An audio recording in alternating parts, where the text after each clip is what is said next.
How did the Vikings meet Muslims? Their descendants surely have a lot of contact with each other in Europe thanks to this era of mass migration due to the empires of the British, the French, and also the Dutch. Wait, no, what have I done? Go back. Go.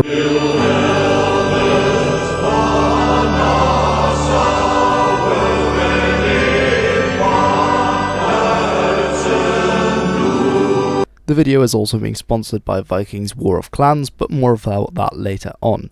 So why then were Scandinavians meeting Muslims? After all, in the early Middle Ages there were no large Islamic populations near to Scandinavia. Well, in this video really I want to outline how there were two main ways for the Scandinavians of the period to interact with Muslims of the same era. Now, what I talk about mainly in my videos is the western half of the Viking world. These are raiders and traders and settlers coming from the areas of Denmark, which I discussed in a previous video, as well as those on the western part of the Norwegian country. Wow, that was natural. Okay, let's try that again. In the western part of Norway around the mountains. Now these sailed westwards and first as raiders and later as settlers, settled in places like the British and Irish Isles, as well as the North Atlantic and Francia. And most of my videos on the subject of Vikings are on this western expansion. And it's true that these mostly Danish Vikings actually also met Muslims by going west and then east. But let me get into that. So really another reason I'm making this video is because in the TV show Vikings, I think it's 2 seasons ago now, they also show the legendary expedition of the Viking leader called Bjorn Ironside, or Björn Jarnsida, to use his Old Norse name. If you'd like to lead your own Viking war fleet like Björn in the Mediterranean, then check out today's video sponsor. Vikings War of Clans was inspired by the famous strategy and RPG games of the 90s, like Age of Empires and the Total War series, that we all loved and played with a dedication that today's youngsters simply don't understand. What makes the Vikings world so addictive is that more than 20 million online players are constantly changing the way the game evolves by never-ending fighting over resources, forging alliances, and competing in live events. Don't forget to look me up and join my Vikings clan under the nickname Hilbert. And he led in 859, we're told, by various Irish, Frankish and also Moorish annals. So it probably happened, because we have it from various different independent sources, that a great fleet left Denmark around 859, or from Denmark, many of the warriors probably from Ireland or somewhere in England due to the raiding activities there. And they sailed around Francia and through to Spain. Now at this time, Spain, or most of Spain, was being ruled by the Moors, who had invaded in the year 711 after the successful Islamic conquest of North Africa during the 7th century. And these peoples were in the south of Spain when this large Viking fleet sailed around the Iberian Peninsula, and this is the first contact between them and Muslim peoples.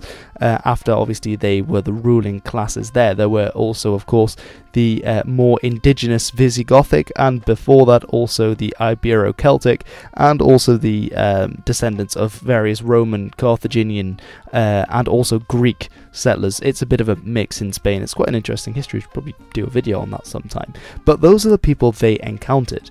Now what we're told is that they were in the mouth of the river where today Sevilla, or in English Seville, the big city, that they were in the mouth of that river. We're not sure if they actually sailed right the way up there. However, they definitely did cause a lot of damage in Algeciras, which is just opposite the town of Gibraltar.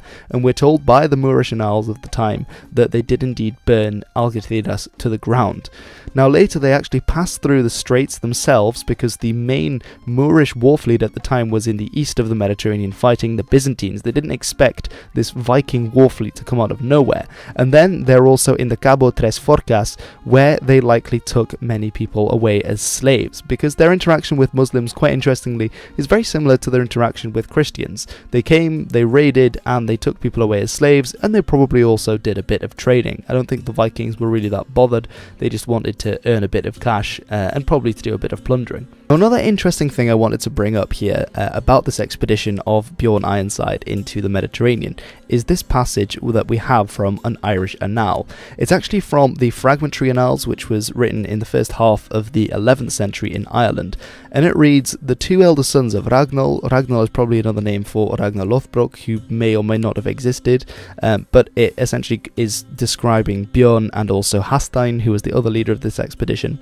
But anyway, they both reached Africa, and they waged war against the Mauritanians and made a great slaughter of the Mauritanians.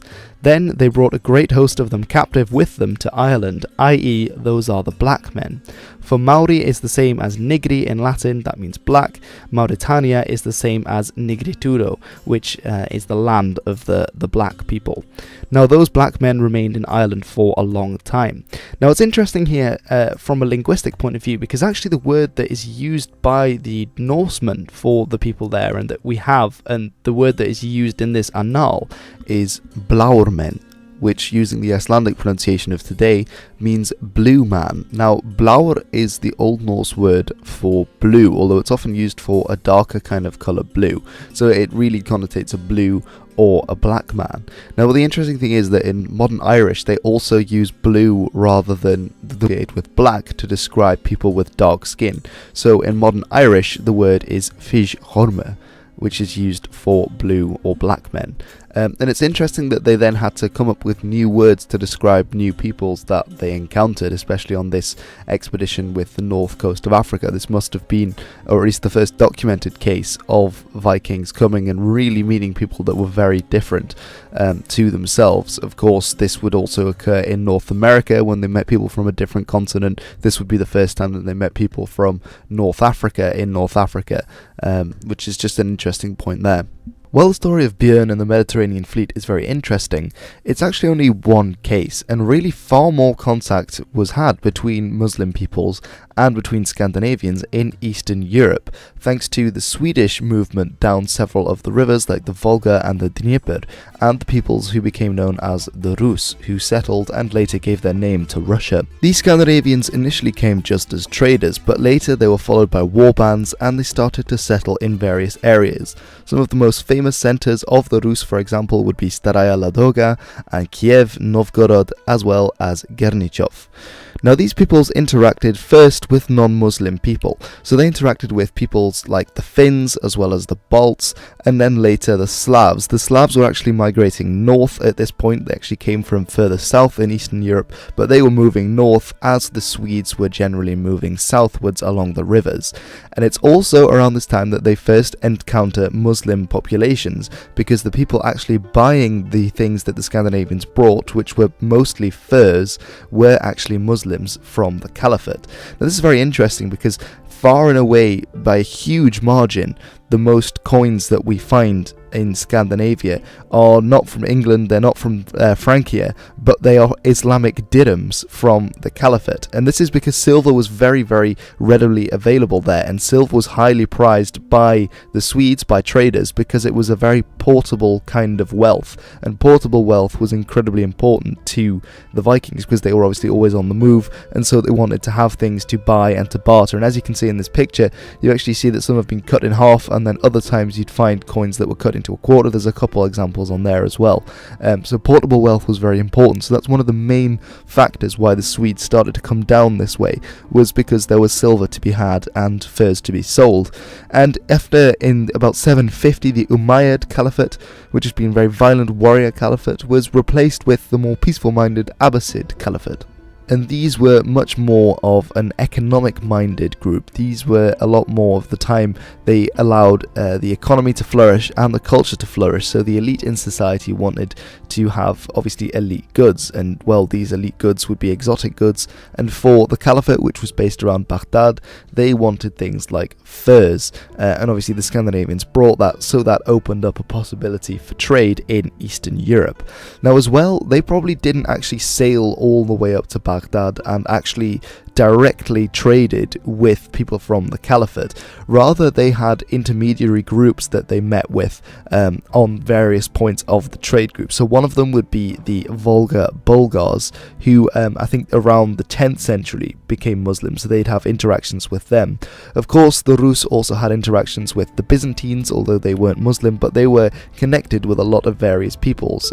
Also the Khazars, some of the Khazars would have been Muslim at the time, and also some of the expeditions that they took to places like the Caspian Sea, many of them ending in complete disaster because Arab fleets at the time were very advanced. they also interacted with Muslims there and tried to exact tribute and to raid, but oftentimes the Rus found themselves on the back foot in these situations there. And another interesting point is actually that we have a few Islamic sources for the Vikings. So two of the famous ones are Ibn Rusta and Ibn Fadlan, and Ibn Fadlan is actually the Muslim scholar who was sent north by the Caliphate, and it's his writing from which we get the very famous sort of story of the classical Viking burial, where you have all of these animals being killed alongside the Lord. Then you have this slave girl who does things with a load of the lads, and then she's killed by the angel of death, as they describe her, and then it's put afloat and then set aflame. So we get that actually from that Islamic source, which is really very interesting, as well as other kind of sources on that, which I thought was pretty cool. So this has just been my video about the Vikings and how if they did interact with Muslims in these two ways. Now, I've recently been doing some work on the Rus, if you couldn't tell, and I probably will make some videos about that in the future, in about 2 months' time, I think. Alright, so thank you very much for watching. I hope you have enjoyed this video. Huge thank you to the patrons who are all on the screen there, from the Elderman class to the Huskarls and also the Gaining. Huge thank you to them for allowing me to do this, and do check out Vikings War of Clans if you want to have a bit of Viking action in the comments below. Yeah, just go for it. Anyway, I've been History with Albert, this has been The History, and I'm Albert.